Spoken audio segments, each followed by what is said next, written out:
Assalamualaikum warahmatullahi wabarakatuh. Perkenalkan, nama saya Nur Husna, mahasiswa dari Universitas Muhammadiyah Profesor Dr. Hamka, Prodi Perbankan Syariah semester 6. Sebelumnya saya hormati Bapak Dr. Agung Haryanto selaku dosen pengampu mata kuliah manajemen risiko. Sebelumnya pada video kali ini saya ingin memenuhi tugas akhir dari manajemen risiko.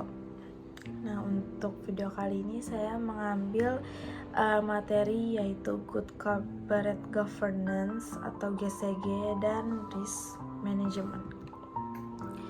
Nah, sebelumnya pengertian dari GCG itu apa sih? Good Corporate Governance atau GCG yaitu sekumpulan hubungan antara manajemen bank, direksi, pemegang saham, dan pemangku kepentingan lain.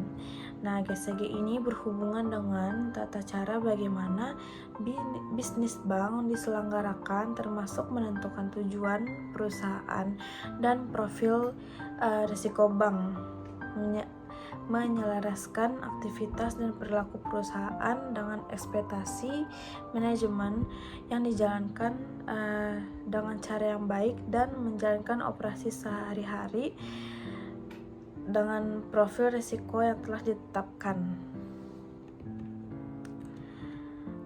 Nah, pelaksanaan GCG bagi Bank Umum Syariah atau BUS itu punya 6 poin.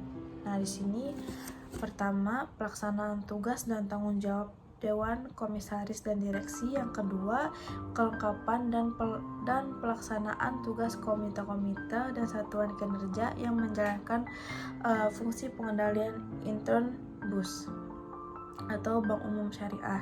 Kemudian yang ketiga, pelaksanaan tugas dan tanggung jawab Dewan Pengawas Syariah atau DPS. Kemudian yang keempat, penerapan fungsi kepatuhan, audit intern dan audit ekstern.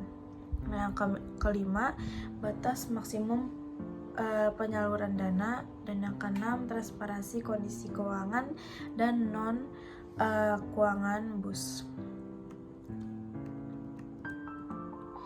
Nah, kemudian pelaksanaan GCG Dewan Komisaris yaitu yang pertama didukung oleh Komite Pemantau Risiko, yang kedua Komite Remunerasi dan Nominasi, dan yang ketiga Komite Audit.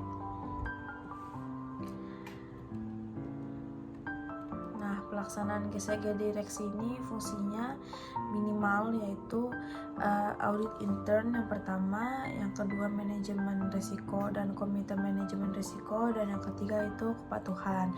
Nah, kemudian pelaksanaan fungsi tersebut, direksi dapat membentuk satuan kinerja tersendiri seperti satuan kinerja audit intern, satuan kerja manajemen risiko, dan satuan kerja kepatuhan. Nah, laporan pelaksanaan GCG BUS yaitu yang pertama, hasil-hasil penilaian self-assessment atas pelaksanaan GCG. Nah, yang kedua, kepemilikan saham, hubungan keuangan, dan hubungan keluarga Dewan Komisaris dan Direksi. Kemudian yang ketiga, rangkap jabatan sebagai anggota DPS pada lembaga keuangan syariah lainnya. Nah, yang keempat, daftar konsultan penasihat atau yang dipersamakan dengan yang digunakan oleh BUS atau Bank Umum Syariah. Kemudian yang kelima, kebijakan remunerasi dan fasilitas lain atau remuneration packages bagi Dewan Komisaris Direksi dan DPS. Kemudian yang keenam, rasio gaji tertinggi dan gaji terendah. Kemudian yang ketujuh, ada frekuensi rapat Dewan Komisaris dan DPS. Kemudian 8, jumlah penyimpangan atau internal fraud yang terjadi dan upaya penyelesaian oleh BUS.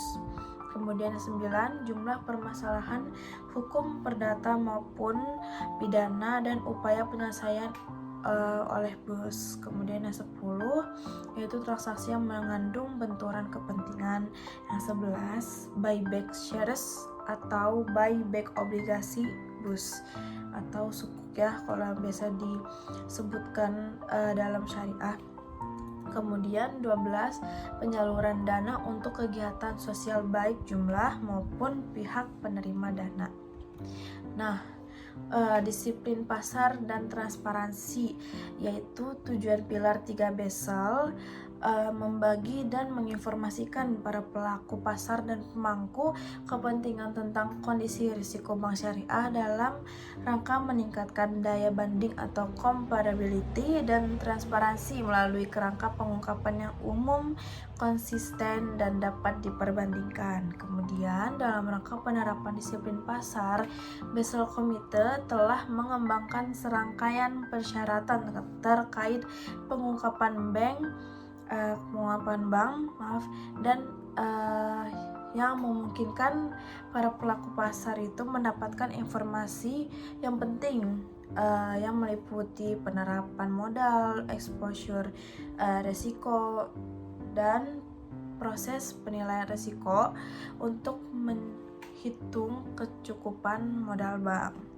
Nah, kemudian yang terakhir yaitu penerapan GCG secara umum dan prinsip transparansi secara khusus sejalan dan saling memperkuat dengan tujuan manajemen risiko sebagaimana diatur pada pilar 3 Basel II, terutama pada aspek perlindungan bisnis bank dan juga perlindungan kepada para pelaku kepentingan. Nah, kurang lebihnya seperti itu penjelasan dari GCG atau Good Corporate Governance dan Risk Management.